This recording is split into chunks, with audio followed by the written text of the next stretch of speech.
241 da nossa leitura bíblica, seja bem-vindo. Meu nome é Everton Alonso e nós estamos caminhando para ler a Bíblia todo em um ano. Peço que você possa deixar o teu curtir, o teu comentário, o teu compartilhar e ativar o sininho de notificações. Hoje nós iremos fazer a leitura em 1 Samuel, no capítulo 21, no capítulo 22, iremos a 1 Coríntios, no capítulo 3, iremos ao profeta Ezequiel, no capítulo 1, e finalizando a leitura de hoje, iremos a Salmo 37. Aqui em 1 Samuel 21, nós vamos encontrar Davi indo para Nob, também Davi fugindo para Gate. No capítulo 22, nós vamos encontrar Davi se refugiando em Adulão e também em Mispa. E depois, Saul matando os sacerdotes de Nob. Vamos a essa leitura? 1 Samuel 21. Davi foi falar com o sacerdote Aimeleque em Nob. Aimeleque tremia de medo quando se encontrou com ele e perguntou: "Por que você está sozinho? Ninguém veio com você?" Respondeu Davi: "O rei me carregou de uma certa missão e me disse: ninguém deve saber coisa alguma sobre a sua missão e sobre as suas instruções. E ordenei aos meus soldados que se encontrassem comigo num certo lugar. Agora, então, o que você pode oferecer-me?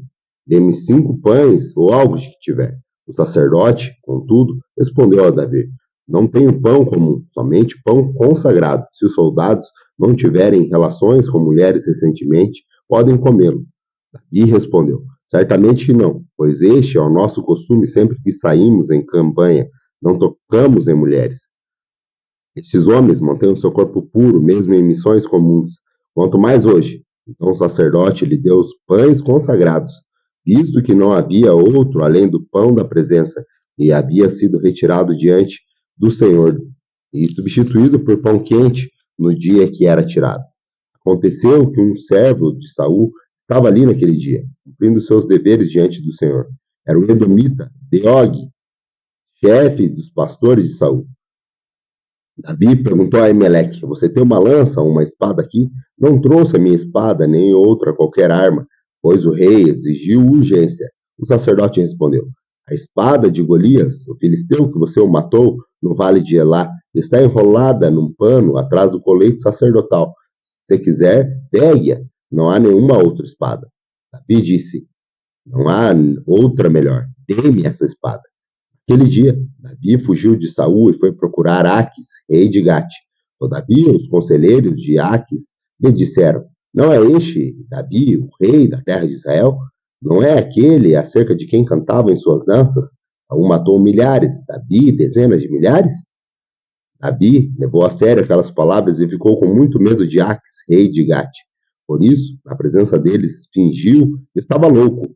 Enquanto esteve com eles, agiu como louco, riscando as portas da cidade e deixando escorrer saliva pela barba. Aquis disse aos seus conselheiros: "Deixe este homem, ele está louco. Por que trazê-lo aqui?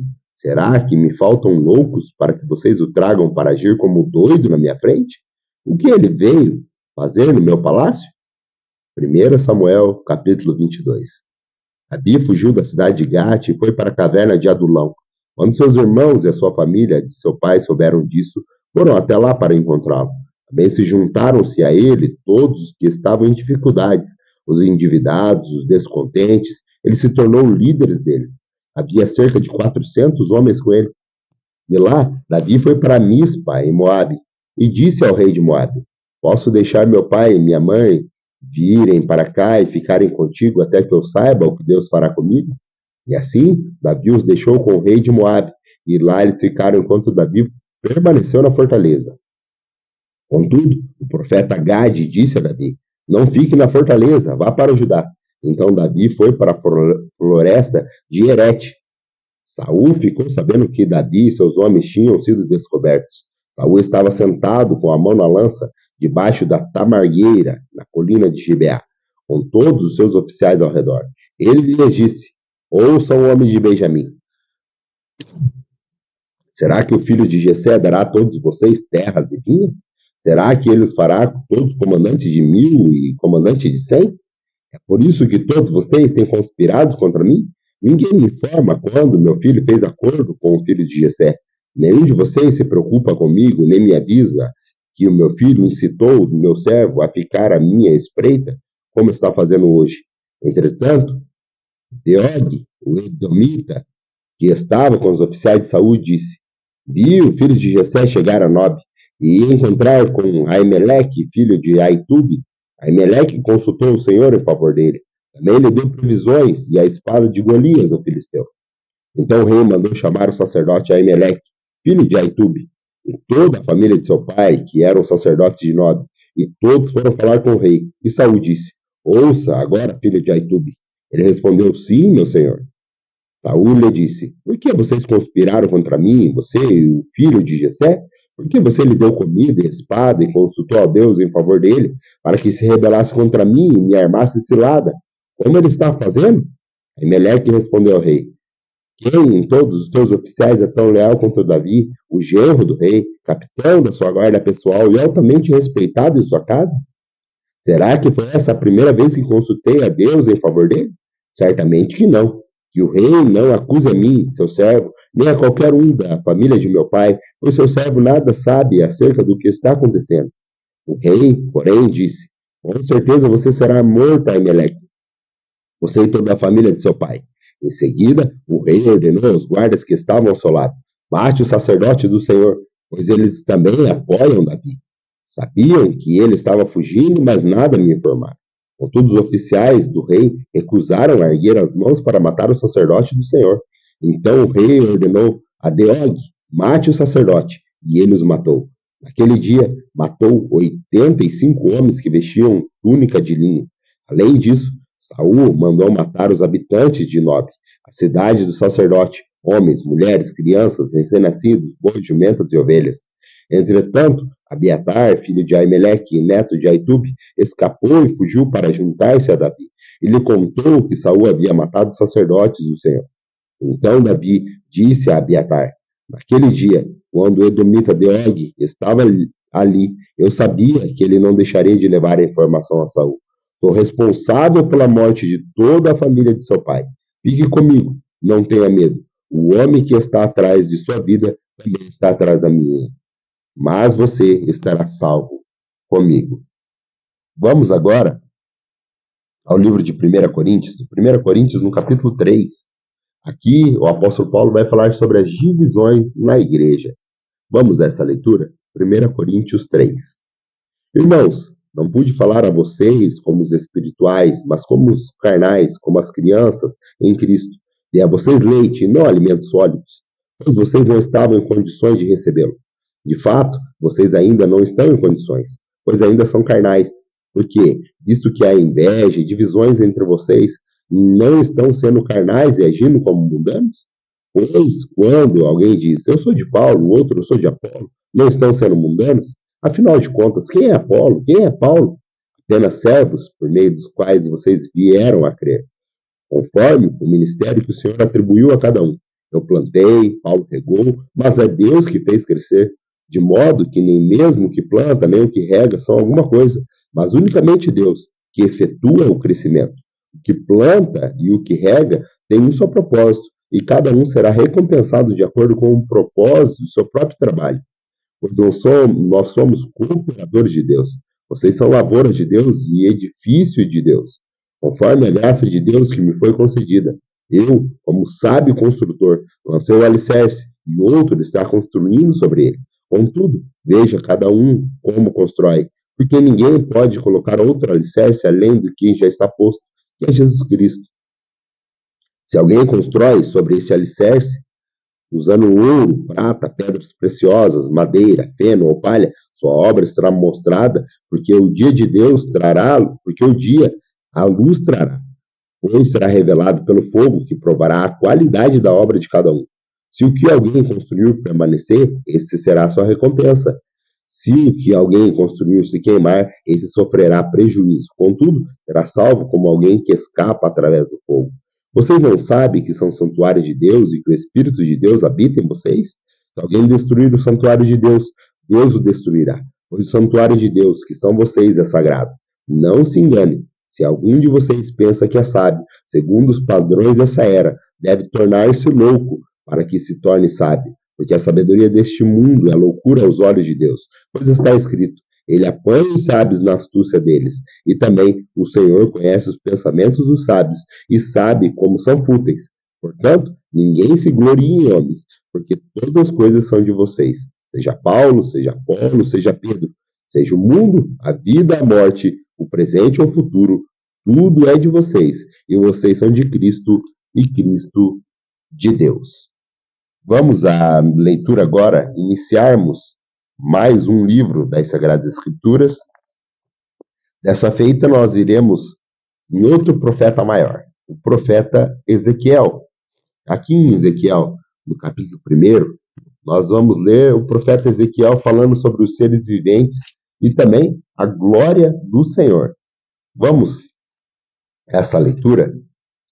Profeta Ezequiel, capítulo 1.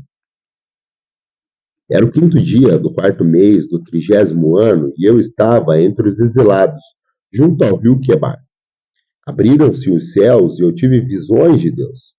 No 5º ano do exílio do rei Joaquim, no 5º dia do 4º mês, a palavra do Senhor veio ao sacerdote Ezequiel, filho de Buzi, junto ao rio Quebar, na terra dos caldeuses. Ali a mão do Senhor esteve sobre ele. Olhei e vi uma tempestade que vinha do norte, uma nuvem imensa com relâmpagos e faíscas, cercados por uma luz brilhante. O centro do fogo parecia metal reluzente, e no meio do fogo havia 4 vultos que pareciam seres viventes. Na aparência tinham forma de homem, mas cada um deles tinha 4 rostos e 4 asas. Suas pernas eram retas e seus pés eram como de um bezerro, e reluziam como bronze polido. Debaixo de suas asas, nos 4 lados, eles tinham mãos humanas. Os 4 tinham rostos e asas, e as suas asas encostavam umas nas outras. Quando se moviam, andavam para frente e não se viravam. Quanto à aparência dos seus rostos, os 4 tinham rosto de homens, rosto de leão no lado direito, rosto de boi no lado esquerdo e rosto de águia. Assim eram os rostos, seus rostos. Suas asas estavam escondidas para cima. Cada um deles tinha suas asas que encostavam na outra de ser vivente, e um de cada lado, e as suas 2 asas que cobriam os corpos. Cada um deles iam sempre para frente. Para onde quer que fosse o espírito, eles iam e não se viravam quando se moviam. Os seres viventes pareciam um carvão aceso. Eram como tochas. O fogo ia de um lado e outro entre os seres viventes. Do fogo saíam relâmpagos e faíscas. Os seres viventes iam e vinham como relâmpagos. Enquanto eu olhava para eles, vi uma roda ao lado de cada um deles, diante de seus 4 rostos. Esta era a aparência das rodas e das suas estruturas. Reluziam como berilo. As 4 tinham aparência semelhante. Cada roda parecia estar entrosada na outra. Quando se moviam, seguiam nas 4 direções dos 4 rostos e não se viravam enquanto iam. Seus aros eram altos e impressionantes e estavam cheios de olhos ao redor. Quando os seres viventes se moviam, as rodas ao lado se moviam. Quando eles se elevavam do chão, as rodas também se elevavam.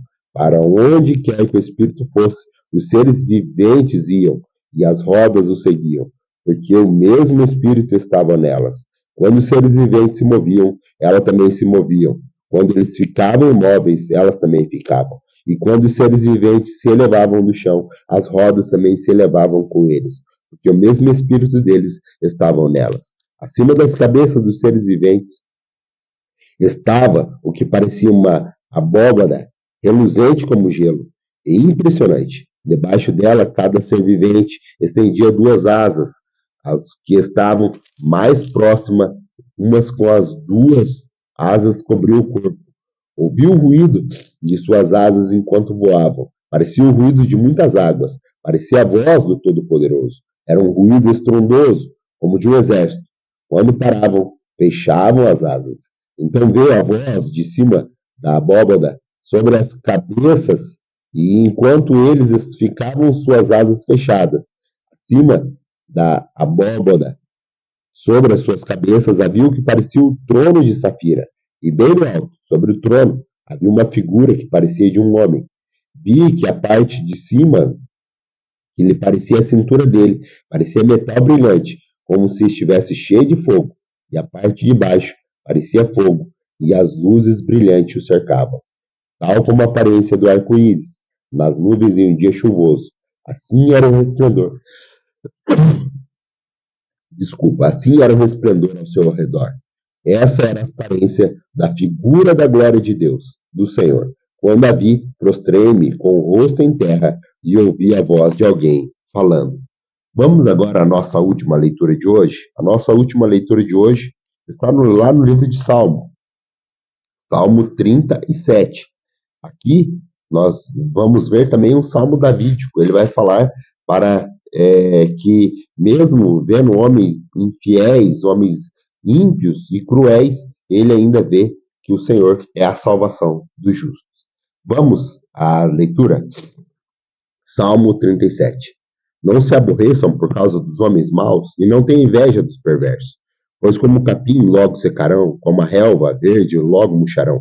Confie no Senhor e faça o bem. Assim você habitará na terra e desfrutará a segurança. Deleite no Senhor, e Ele atenderá aos desejos do seu coração. Entregue o seu caminho ao Senhor, confie nele e Ele agirá. Ele deixará claro como a alvorada que você é justo, e como o sol do meio-dia que você é inocente. Descanse no Senhor e aguarde por Ele com paciência. Não aborreçam com o sucesso dos outros, nem com aqueles que maquinam o mal. Evite a ira e rejeite a fúria. Não se irrite, isso só leva ao mal, pois os maus serão eliminados, mas os que esperam no Senhor receberão a terra por herança. Um pouco de tempo, e os ímpios não mais existirão. Por mais que você os procure, não serão encontrados. Os mais humildes receberão a terra por herança e desfrutarão pleno bem-estar. Os ímpios tramam contra os justos e rosnam contra eles. O Senhor, porém, ri dos ímpios, pois sabe que o dia deles está chegando. Os ímpios desembainham a espada e preparam o arco para bater o necessitado e o pobre, para matar os que andam na retidão. Mas a sua espada irá atravessar-lhes o coração, e seus arcos serão quebrados. É melhor o pouco do justo do que a riqueza de muitos ímpios, pois o braço forte dos ímpios serão quebrados, mas o Senhor sustém os justos. O Senhor cuida da vida dos íntegros, e a herança deles permanecerá para sempre. Em tempos de adversidade, não ficarão decepcionados. Em dia de fome, desfrutarão fartura, mas os ímpios perecerão. Os inimigos do Senhor murcharão como a beleza dos campos e desvanecerão como a fumaça. Os ímpios tomam emprestados e não devolvem, mas os justos dão com generosidade. E aqueles que o Senhor abençoa receberão a terra por herança, mas os que eles amaldiçoam serão eliminados. O Senhor firma os passos de um homem quando a conduta deste o agrada. Ainda que tropece, não cairá, pois o Senhor o toma pela mão. Já fui jovem, agora sou velho, mas nunca vi o justo desamparado, nem os seus filhos mendigando o pão. Ele é sempre generoso e empresta com bondade, e seus filhos serão sempre abençoados. Desvia-se do mal e faça o bem, e você sempre terá onde morar, pois o Senhor ama quem pratica a justiça, e não abandonará os seus fiéis. Para sempre serão protegidos, mas a descendência dos ímpios será eliminada. Os justos herdarão a terra e nela habitarão para sempre.